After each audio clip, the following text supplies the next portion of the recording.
much for joining us for L.I.F.E's Disability 411 station.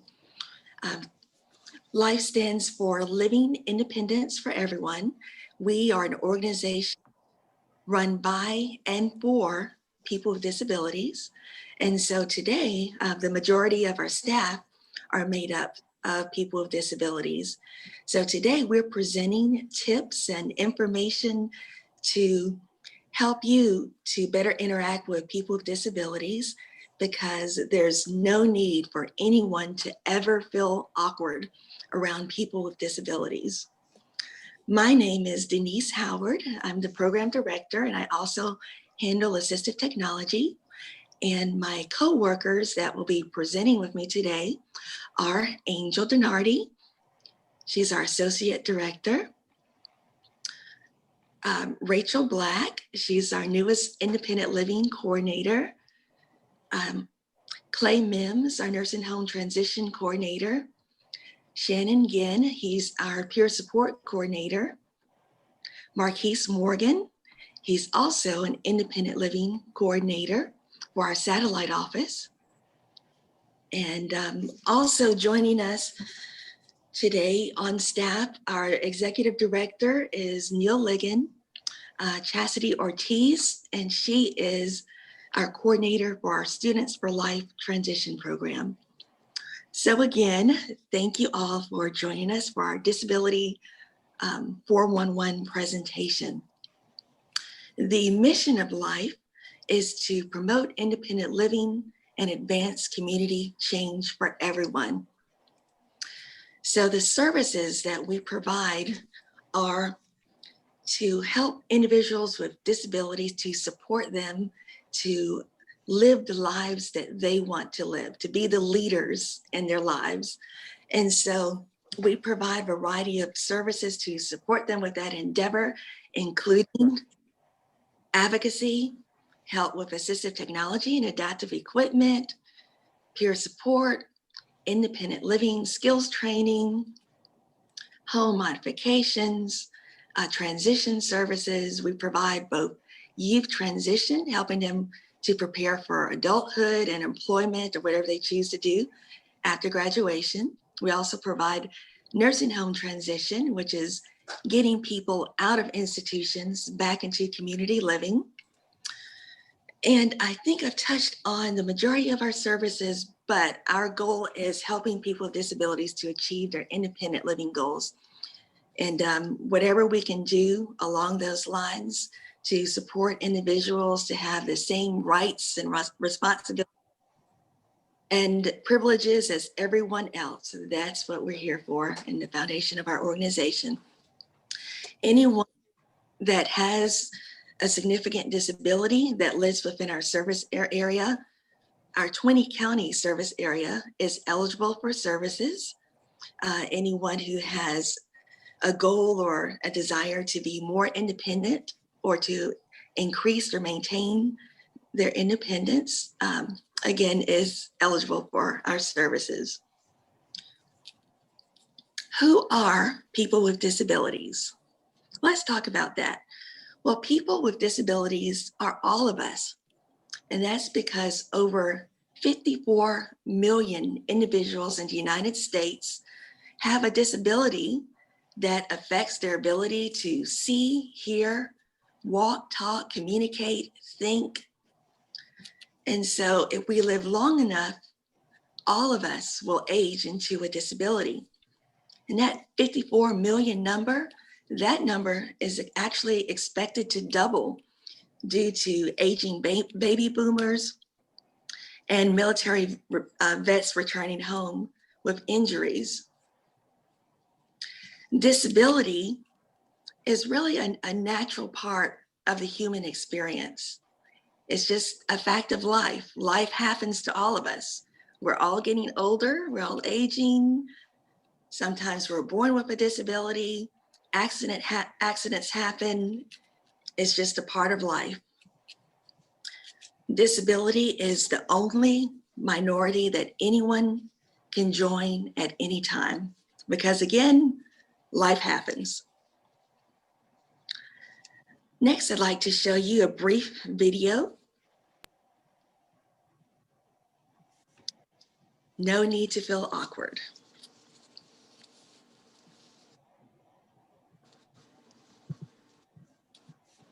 Okay, give me 1 second to bring it up.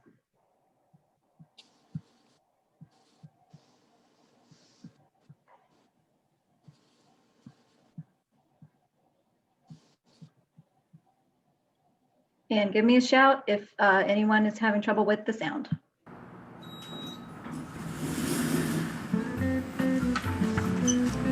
Good morning, Bob. Morning there, big man. Morning, Alice! There's no need to be awkward. Poor Bob. Like so many of us, he just doesn't know how to interact with people with disabilities. It's pretty easy, really. People with disabilities are people first. We need the same things that every person needs, like respect. Good morning, everyone. Attention! Okay. Maybe we need to be more specific. The easiest way to show respect is to focus on the person, not the disability. It's okay. You'll get the hang of it. One easy way to focus on the person is to watch the person signing and not their interpreter. Or their companion. It's really cool that you'd like to help, but do us both a favor and please ask me first. What you think might be helping I got you. Wait, ah! Oh no, might actually not. If you'd like to offer me help, let me hold on to your elbow. Don't take mine. Hey, would you like to take my arm? Sure. Assistive devices help us to live our lives. They're really important and really personal.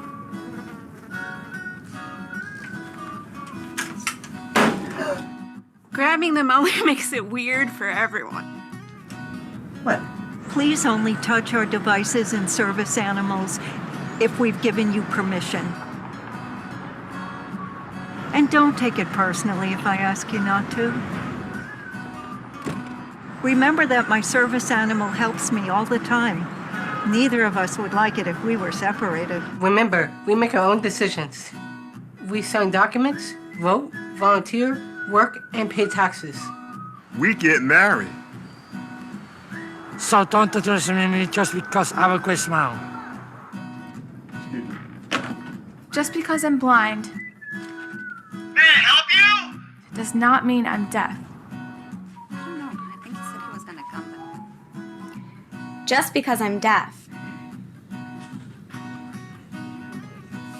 doesn't mean I'm blind. And just because I use a wheelchair doesn't mean that I can't sweep you off your feet. So take a deep breath. Relax. We don't bite. Unless we're really hungry. Hello there, ladies. How are you? Hello. And if you're not sure what to do, just ask.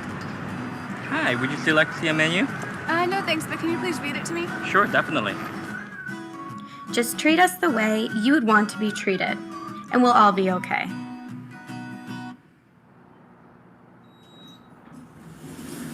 Good morning. Good morning. Morning, Alice. Morning. Awkward no more. Nice.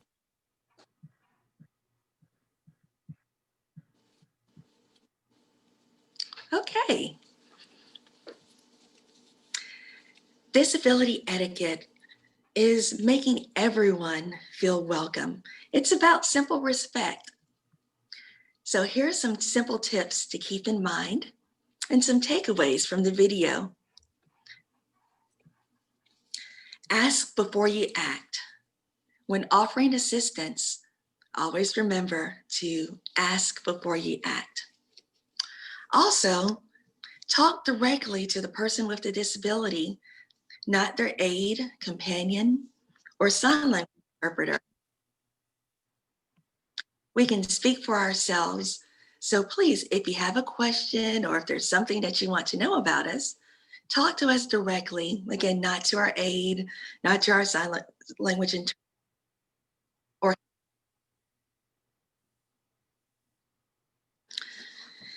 Next, when offering assistance, some people rely on their arms for balance. So never grab a person. Always offer your arm instead. And don't assume the person with a disability is the best judge of what they can and can't do. So never assume, because we all know what happened when you assume. Treat adults as adults. And last but not least, relax. Don't be afraid of making a mistake. And if you do make a mistake, just apologize. It's okay to make mistakes, and you will make mistakes. So again, it's all about simple respect. Let's talk about people first language. People first language is a way of acknowledging that we are people, we as people with disabilities are people first. Disability is simply one of our many characteristics, and we aren't defined by our disability. It doesn't mean that we're ashamed of it, but nevertheless, it's recognition that we are whole people. So with disability first language, we put the person before the disability. In other words, a person with a disability, a person with cerebral palsy, a person who is hard of hearing, a person who has a mobility disability.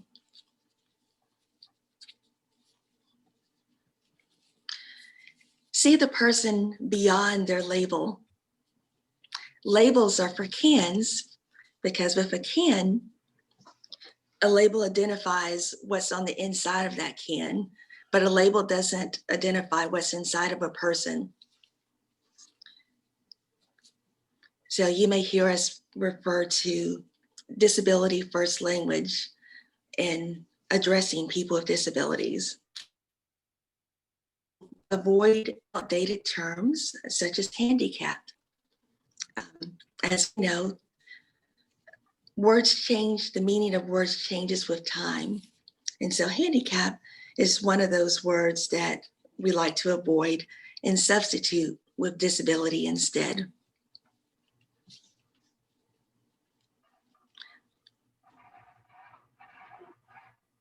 So these are some common tips to keep in mind.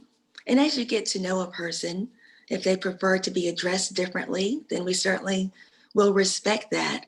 But until we get to know a person, in the Center for Independent Living world, we use disability first language. Next is my coworker, Rachel Black, who's going to be talking about invisible disabilities. Okay, Rachel, take it away. Thank you. Hello, everyone. So the tips for invisible disability, and when I talk about invisible disability, I'm talking about things such as brain injury, PTSD, ADHD, dyslexia, interstitial cystitis, epilepsy, autoimmune disorders. But the three main tips are: first, don't assume that if you can't see a disability that it doesn't exist. We think sometimes because disabilities are not obvious that they're not serious, or that we don't have to take them into consideration. The second tip is never ask a person if they have a disability. You would never want to go up to someone and just make the assumption that they do have a disability. Assumptions can make you look bad. And the last tip is understand that there are a variety of invisible illnesses. So a person with an invisible illness can be struggling with a variety of different things, and we need to be considerate of those. Okay, thanks, Rachel.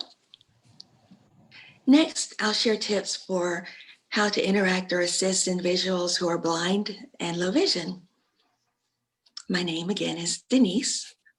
First, when you're approaching someone who's blind or low vision, identify yourself. In other words, say your name We will eventually get to know your voice, but until we do, it helps whenever we are meeting with you in an unfamiliar place, or if we haven't had many interactions, if you would just identify yourself. Next, never grab a person. We've talked about this earlier, but when offering assistance, always offer your arm and then wait for a person to accept. And if they say no, that's okay too, but you want to offer your arm and never ever grab a person. Next, don't be afraid of using words that seem to relate to a person's disability, like see, look, watch. I use those words all the time, even though I'm blind. I don't say I listen to TV. I say I watch TV. I don't say here, feel this. I say look at this. Those are just figures of speech, and so it's okay to use words like, again, see, look, watch around someone who is blind or low vision. Next up is Clay Mims. CT, take it away. Get myself off the mute, sorry. My name's Clay Mims. I was born with cerebral palsy, so I have grown up with mobility issues and pretty much dealt with them all my life. So that's what I'm going to talk about today. Basically, the main thing with someone with a mobility issue is just don't assume that they can't do something. Don't do it for them. Growing up, I was pretty much able to do anything that anyone else can, and people would attempt to pick something up for me or try to do it for me, and I would stop them and say that I could do it. The other thing is, don't be afraid to ask questions. I've always been kind of an open book, and never be scared to ask me about my disability or anything like that. As far as wheelchairs go, as part of a person who's in a wheelchair, it's part of their space. So don't ever lean on their wheelchair without permission or hang things on it and that kind of thing. And if you have a conversation with a person in a wheelchair, always kneel down to eye level with them to show respect for, you're speaking with them eye to eye. Let's see. I think there's some more. Yeah, here we go. Wheelchair is mainly it's a freedom for persons with disabilities, so they are able to go out and in the community and enjoy life as everyone else. It's not a tragedy for them, it's freedom. So always respect persons in wheelchairs or anyone with a mobility issue. I tend to stumble and fall sometimes, and that's just part of my disability. I get up and keep going. I always make the joke, if I fall, I'll laugh for a few minutes and I'll get back up and carry on. So I think all of us with disabilities are like that, and we want to, if we need help, we will ask you for help, and just respect us as you would anyone else.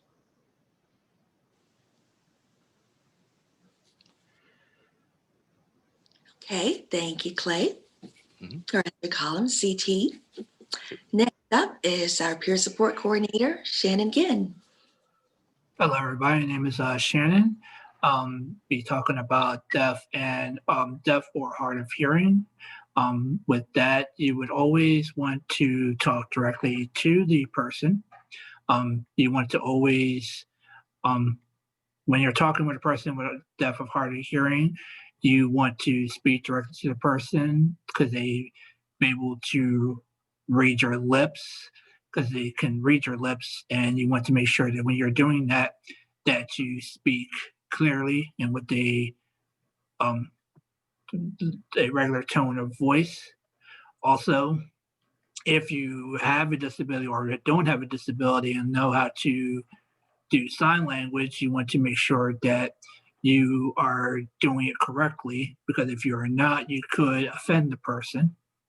Also, another tip is that if you're trying to get the attention of a person that is deaf or hard of hearing, you can do that by waving your hand in front of the person or tapping on the shoulder.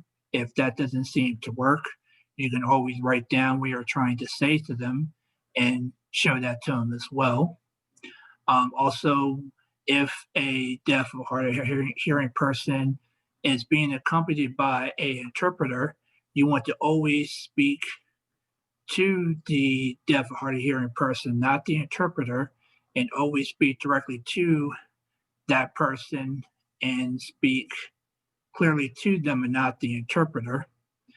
Also, lastly, that people with hearing loss, they can use facial expressions, gestures, and body motions to assess what you are trying to say most of the time as well. Okay, thank you very much, Shannon. Next up, we have Miss Angel Denardi. Hey, thank you, Denise. Thank you, Shannon, CT, and Rachel. My name is Angel Denardi, as Denise said, and I'm the Associate Director at L.I.F.E. I am a person with a disability. My disability is not a speech impediment. My disability is an invisible disability that Rachel spoke about. I do have experience with a person who acquired a speech impediment as the result of a stroke. It is one of my best friends that I've known for many, many years. And prior to his stroke, just like most of you, he could speak without any problem. As soon as he had his stroke, he was unable to communicate verbally.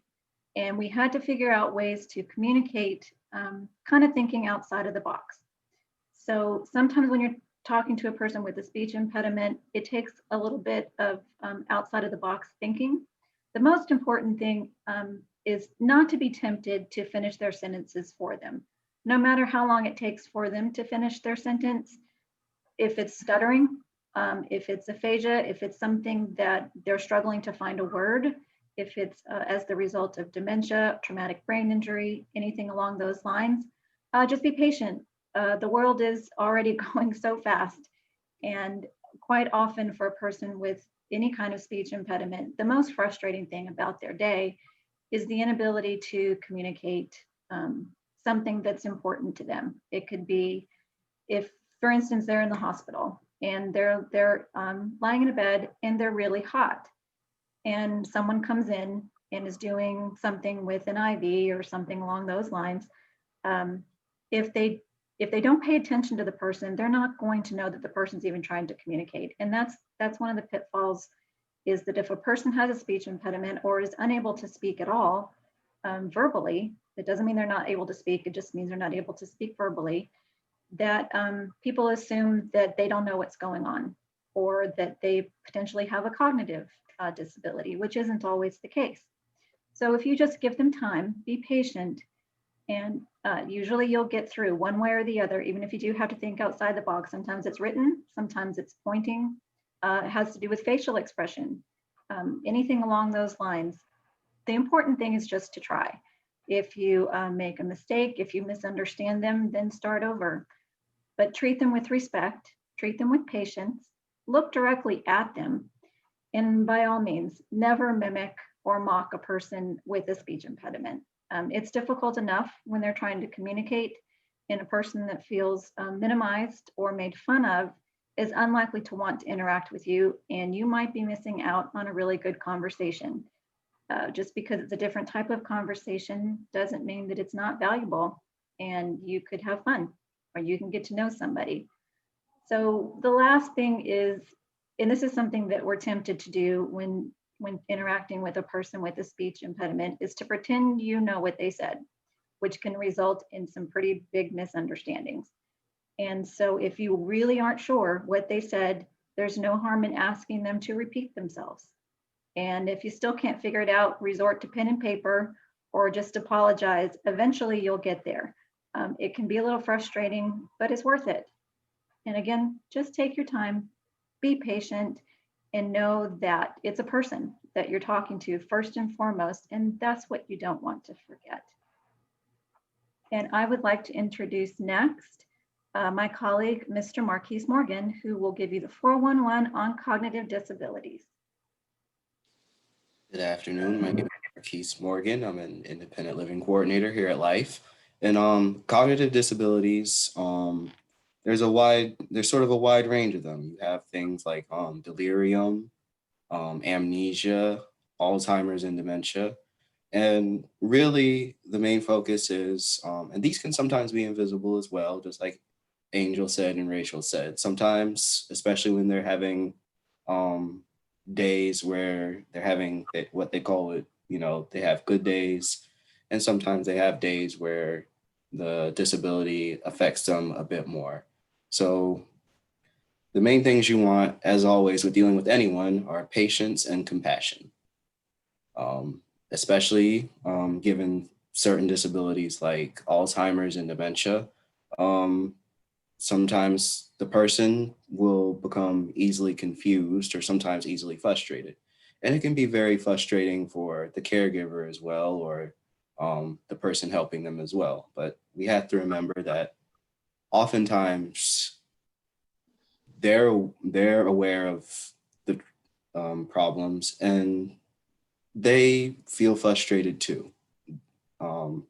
And it's not their fault. You can't lose that sort of patience with them if they're forgetting something or are focused on a certain task, like a fixation, or are just seeming lost as to what you're saying.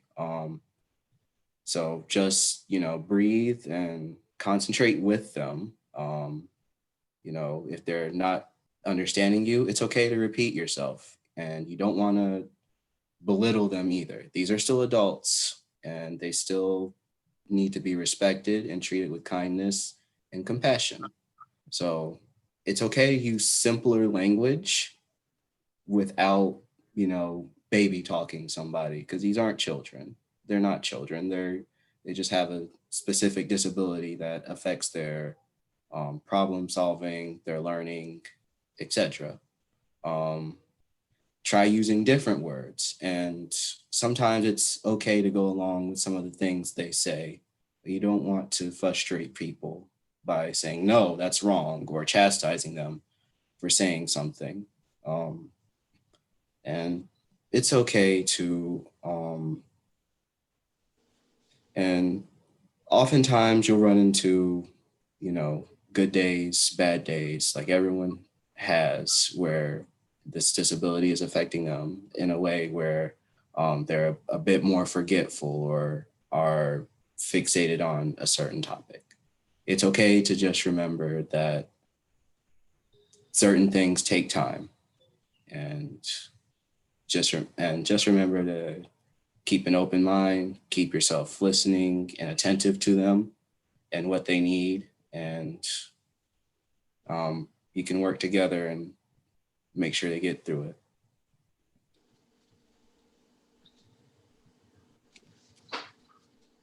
Okay, awesome. Thank you, Marquise. So what we are all saying is that we could summarize our presentation by stating, let common courtesy and respect govern all your interactions. And again, if you make a mistake, it's okay. In fact, you will make mistakes. And just apologize and move on. Next, we're going to have questions and answers. And we'd also like any feedback or stories or tips that you would like to share. We also have some questions.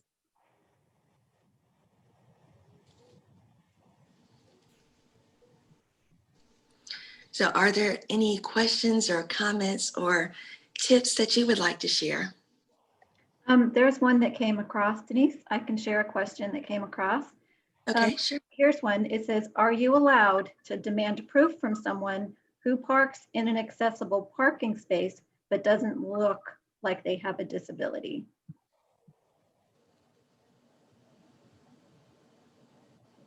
No, you're not allowed to demand proof. So I guess the question really is something that has probably popped into all of our minds. When we go to park somewhere, someone gets out of their vehicle that doesn't have an obvious disability. We can't help but wonder, is that person faking so that they can park closer? Probably not. I'm sure that it happens, but it's not necessarily easy to get an accessible parking plaque. And for the most part, as Rachel touched on earlier, invisible disabilities really are variable. And once in a while, you'll have a person with a disability that has pain as a factor. And some days are better than others. And once in a while, if you see a person park in a spot and they get up, get out of their car and get into a cart, they're probably using that cart as a tool for endurance and or to help prevent pain while they're shopping. It doesn't mean that they can't walk. It just means that they're utilizing tools and opportunities for parking closer that will help them get through their day. They might not have the ability and wherewithal to accomplish everything in their day without taking these extra steps to kind of get through their days. One of the things that I often share when someone asks me these questions is something called the spoon theory. And the spoon theory was written by someone, and it can be found on a website called But You Don't Look Sick. And it really kind of outlines what it takes for people with disabilities to get through their day. We can't always know what is going on with a person. And as Denise said, labels are for cans. We have no idea what's going on inside. So I guess I would just recommend that people don't pass judgment, check your assumptions and try not to judge someone if they're parking in an accessible spot and they aren't obviously disabled. It does not mean that they aren't disabled and that parking spot isn't helping them get through their day. It's just maybe one tool along their day that's helping them function, helping them be a better mom, dad, brother, helping them go to work, that sort of thing. So yeah, be careful with assumptions like that. We're all tempted to do it and it's understandable. The tragic thing is that some people, especially with invisible disabilities, will be challenged. They'll park in these parking spaces and someone will actually challenge them and get in their face and belittle them. And that's not something you want to do. I hope none of you ever find yourselves in that situation because you really don't know what's going on under the skin. And so, yeah, that's a really good question. So I appreciate that question. And anyone that's out there that has a question, just feel free to unmute yourselves and speak up, or you can throw it in the chat box. May I add to that question there, Angel? Yeah, please do, Shannon.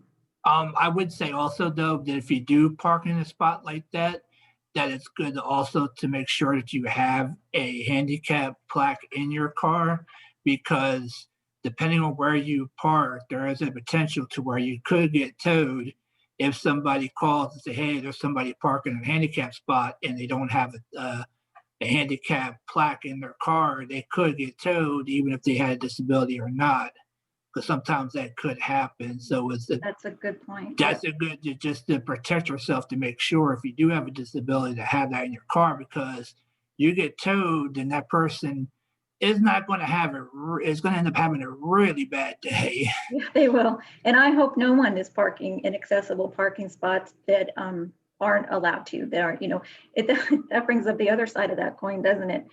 Yeah, please don't park, even if it's just for a minute, for goodness sakes, you just really don't know. And the other thing too is when you pull up to an accessible parking spot, some of them are designed for vans with ramps for people to get in and out of.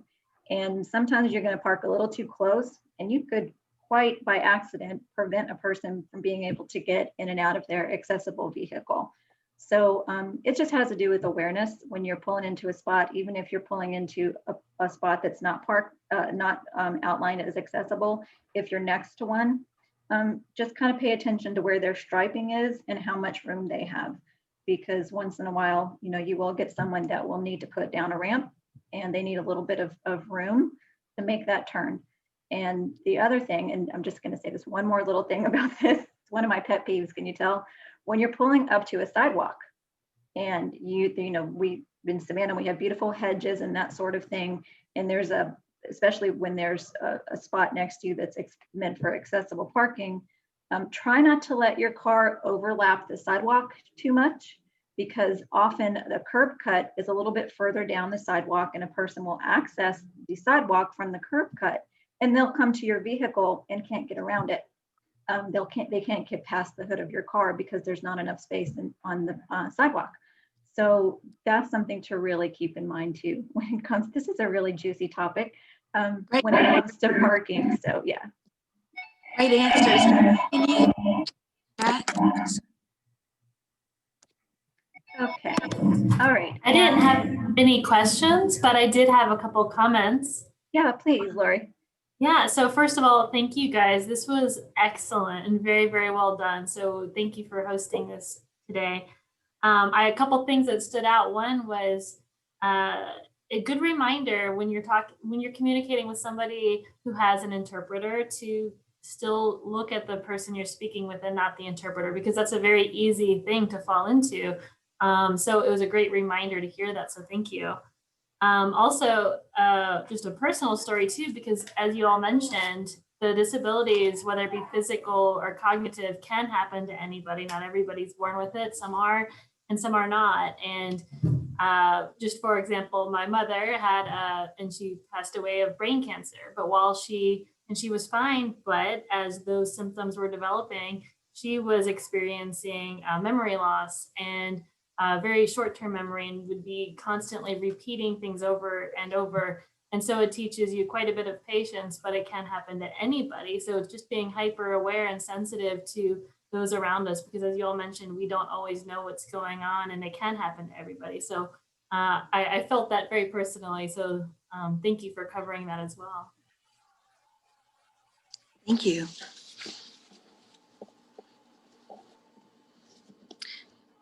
Angel, would you also check the chat box to see if we have any questions? Yep.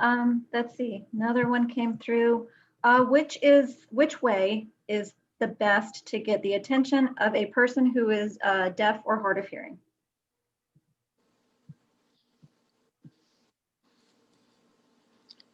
Well, I can jump in. I can answer that. You want to make sure that you're in good lighting, and you can either wave to get their attention. And also, if you're at a table, you can pound the table because they can feel the vibration. Another way is by stomping the floor, because it also creates a vibration that they can feel. And so those are some ideas. Or you can tap them on the shoulder.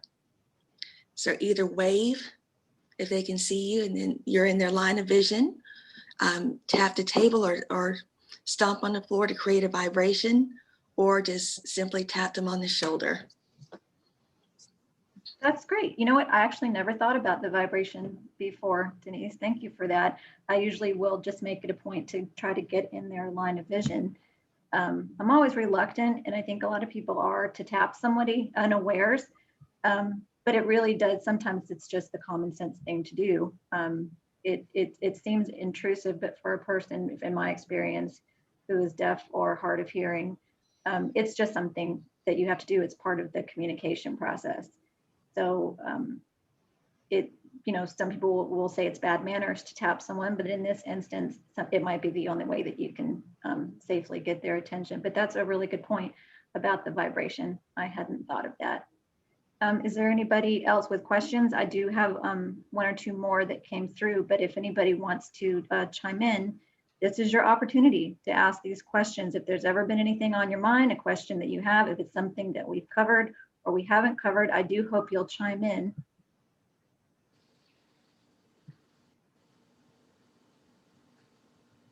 Okay, I have one here. What is the name of the mobility aid used by people of blind or low vision? I could answer that one. One of the main mobility devices that's used by someone who's blind or low vision, and there's more than one, but one of the main ones is called a white cane. And a white cane is used like an antenna. You extend it in front of you and you tap it from side to side to feel the terrain, to feel if there's steps up or steps down, to feel there is a change, and also to navigate to get to where you're going. So white cane is a very useful device. And some individuals who are blind or low vision use a guide dog. And of course, with the guide dog, the dog goes through training to learn certain commands, and you give your guide dog the commands to go right, to go left, and it will help you to navigate wherever you need to go. But it's a personal choice. I personally prefer a cane because you don't have to clean up behind them. Aw, I like guide dogs too. They're all great. There's a follow-up to that question, which is why does some canes look different than others? Why aren't they all the same? Why do canes look different?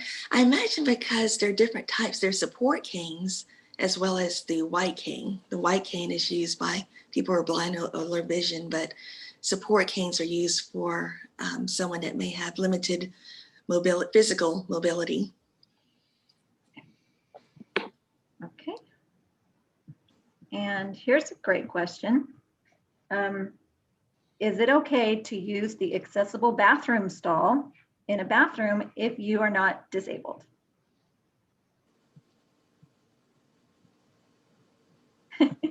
I imagine that's something we've all done. I mean, raise your hand if you've never done that. I think that everyone's done that. We think, you know, if it's full, there's nobody else in the restroom, that we go and do it. I think that the short answer probably is no. You don't necessarily want to use the accessible bathroom stall if you do not have a disability. And let me tell you why. Those stalls are designed specifically for wheelchair users in mind, even though it's not exclusively for wheelchair users. So if a person's using a wheelchair and they need to transfer from their wheelchair onto a commode to use it, they need to have those grab bars that you see in there, and they need to have the space to turn their wheelchair around. And not all wheelchairs are created equally in size.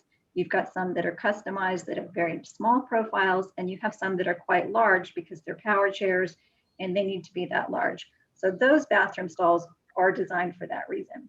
And you really don't ever know when someone's going to come in and need to use that stall. And if there's other stalls available for you to use, it's really, it's not appropriate to use that bathroom stall just because it's more comfortable. You have more room to hang your coat or your purse or whatever. I get it. It's a nice space, but it is specifically designed for wheelchair users in mind, even though it's not exclusively for a person with a wheelchair. It is for people with disabilities in general. And once in a while, a person with a disability will need assistance in the restroom, and they need that extra space for the person that goes with them to assist them while they're in the restroom.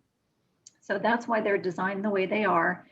And there are usually not, you know, more than one. I think it would be great if they were all, I'm a universal design fan. I think all restrooms should be open and available as that size and created so that if more than one person comes in and needs that bathroom stall, there should be a second one. So I think they should all be designed that way. And I'm sure they're not for space reasons. But yeah, the short answer is no. I mean, there's times where if it's full and you absolutely need it, people are going to do it. It's going to happen. But just keep in mind when you're doing it that it is designed for a specific person. And if that person comes in and there's other bathroom stalls open that you could have used, and there's only one they could have used, yeah, it makes a difference. So it's about being mindful and aware and respectful. So I hope that that answered the question. I saw a comment here from Josephine that I thought was really great. Josephine, I hope you don't mind if I share this. You did put it out to everyone. It says, I have a disability tag on my plate and still get asked the questions when she goes out. So she got spicy with them. And yeah, I think that's okay, Josephine, that you stand up for yourself because sometimes you have to. And again, if you see the tag or you see the plate, then let's just assume that that person is entitled to be using that spot. And okay, great. Here's a question. Lori, would you like to ask your question or? Okay. Sure. My concern is those needing to read lips and our current climate of wearing masks. How has that affected morale for, or the difficulties being increased for those needing to read lips, and now we've blocked a part of their ability? Yeah, it's really tough, especially in a medical setting. Because even in medical settings prior to COVID-19, a practitioner wouldn't necessarily have had their face covered. So I think where it's affecting them quite a bit are people that are out in the workforce. And with the masks in place, if they're needing to work and they relied on being able to read lips to do their work, yeah, it's having a big effect. There are masks out there that have the clear, and I think if someone's working with someone in an office, hopefully they've arrived at that accommodation. But I have heard some things and read some stories about people that are having those frustrations. And it's not just even a frustration, it's how they communicate. It's as if we would suddenly become deaf when we're used to hearing and not being able to do that. So there's ways around it. I think people are adaptable and they learn how to navigate in a world that's not designed for them. And I think most people will arrive at a solution, but that's a really good point. You know, morale, yes, certainly has been affected with the mask climate, but it's also understandable that the masks have to be there when you're talking about, you know, public health versus a person needing to kind of figure out and navigate this new normal. I wish someone was here that could speak to that from a more personal perspective. But from what I've seen and understood, it can be a real problem, especially in a medical setting. And because it kind of slows things down and you'll have to write things out and that sort of thing. So it's not ideal, but it's the climate that we live in for sure. James Averson had a comment. He said, a tag is not the same as a placard. A tag doesn't make it legal to park in an ADA space without a placard. James, can you expand on that a little bit?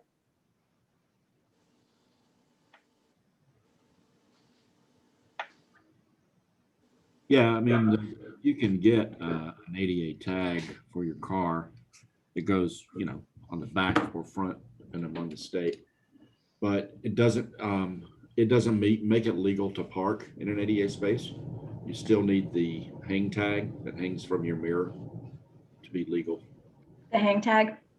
I'm not sure about that because I was given the choice between the two, and when I got my tag, they said that would stand in the place of a placard when I got my authorization from the doctor and the state. So I haven't had any issues with just my tag. They changed the law in the last 5 years or so. I know that. It's been within 5 years since I've gotten mine, but I haven't had any issues with just my tag. It has the. You probably won't, but just to be safe. Yes, it looks like Josephine said she was given the choice as well. They wouldn't give me both. It was either a choice of the placard or the plate. So I chose the plate because it could stay on there longer than the year or so that a placard is available. Well, when you get that tag thing in your rearview mirror, you have to redo that every year or two. 4 years. Of the 4 years. 4 years. Okay. All right. Is there any more questions? Let's see. There was one that came across. Oh, I guess this is along this came up because of the bathroom thing, you know, asking that if it's okay to walk up wheelchair accessible ramps. Yeah, absolutely. Ramps kind of help everybody. It's kind of a nice side effect of the Americans with Disabilities Act and accessibility laws. And they help people with strollers, with shopping carts, with all kinds of things. And no, I mean, you don't want to block someone in a wheelchair that's trying to get down or that sort of thing. But yeah, no, it's fine. You can use ramps to get in and out of places if you need to, especially if you are using a cart or something along those lines. You'll see delivery people doing it all the time. It's another argument for universal design. I think all buildings should have these things, and it should just be standard. But it's an interesting question because it's an example of how everyone has benefited from the Americans with Disabilities Act and people with disabilities demanding access, which that's rightfully theirs. They're not asking for anything special. They're just asking for equal access, and those tools help them get access to those places. So yeah, absolutely use a ramp, but just don't park on it. Don't sit there and have lunch on it or be in someone's way, but absolutely utilize it and take advantage of the fact that someone fought pretty darn hard for that ramp to get there. So you might as well use it. Okay, are there any other questions or comments? Neil's got one. Hey guys, I know we're starting to move towards the conclusion of this. I'm in the office, so I'm wearing a mask. Yay. But one of the things that I wanted to remind everybody of while we're in front of you guys is vote. Please go vote. I don't care who you vote for somebody, whoever you believe represents what you believe in, go out and vote. They're trying to make it as easy as possible. It's right now it's going to be relatively easy to find a polling location. I know it's gotten a little late as far as requesting absentee ballot. That time is probably past. However, with respect to going to polling locations, if you look on the Secretary of State website, you can check the My Voter page. You can see if you're registered to vote, see where you're registered to vote, and then you can look at early voting locations, and they are not particularly crowded. On election day, it's going to be a little bit different. And it's going to be higher risk. There's going to be a lot longer lines, more than likely, depending on where you're voting. So I would encourage you to get out and try to vote. Our Facebook page, we're posting things every day about voting too. And Lori asked a question too that we'll get to when you're done, Neil. Okay, and just and so if we can help you in any way, if you feel like there's any sort of barrier to you voting, please reach out to us. We'll work with you on that. We've been involved in a variety of voting groups trying to help promote the idea that everybody has a vote. And then the second thing I'd say is we're in the process of putting together a COVID committee, a CARES Act committee, to be able to identify what the needs are in the community that are not currently being met. We cannot make the world a fair place. We can't equalize everything. But what we're looking to do is identify where people's needs, especially that have come out of COVID, are occurring that are not being met by other organizations, or if they are being met by other organizations, that we know about them. So if you know about anything that's going on in our counties, if you know of a great resource, or if you're really struggling to find a specific resource, please reach out to us. I'll have a couple of my coworkers put their emails in our chat box. And by the way, that's a hint to a couple of my coworkers to put their emails in the chat box, and we'll move on from there. But I've got to grab this phone. But thank you all for being here, and I look forward to working with you moving. Great, thanks. All good stuff. And Lori, you asked a really good question. Lori asked about representation, about accommodations when the landscape changes and for the city. What's happening now is there's actually a new quote unquote task force. It's actually a disability focused group called Savannah. And the mayor initiated this, and it's pulled in people from different agencies and citizens in Savannah and Chatham County to address some of those very issues. And it's a new committee. The Savannah task force is new, and our focus right now is to, as we do the planning, make sure that things like what we've talked about today, which is universal design, is taken into account, and that our city is visitable. And that's kind of a hard word, say that 3 times fast. So that a person can come and know where they can go, know the places that are accessible, because we have a historic district that is notorious for not being accessible, and understandably so. You can't go back 200 years and redo all these buildings in a day, but you can lobby for curb cuts. You can lobby for accessibility when someone's renovating. You can lobby for bathrooms and restaurants that are accessible and things like that. And that's what we're looking at. And we're actually looking at other cities that have done a really good job of doing that, so that we can find out what they've done and bring into that. But yeah, I'm really glad you asked that, because Savannah is fairly new.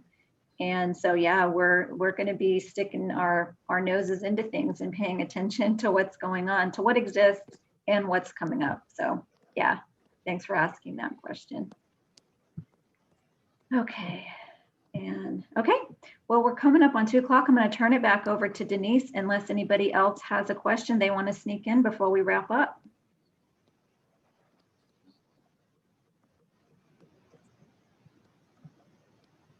I don't see any hands raised and I don't see anything in the chat box. We'll give it a few more seconds because I know sometimes it takes a second to get stuff typed in.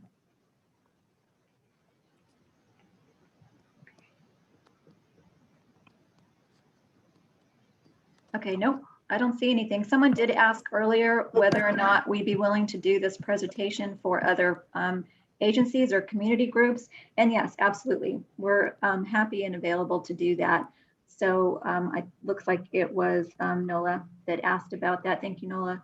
And yeah, we're happy to do that. We did put our email addresses down in the chat box. If you want to grab one of those, you can reach out to any one of us and we can get that arranged. And for now, of course, because we're still practicing physical distancing, it would be an online format such as this. But as soon as we're back to doing things in person, we could do it in person as well. So thank you for asking that.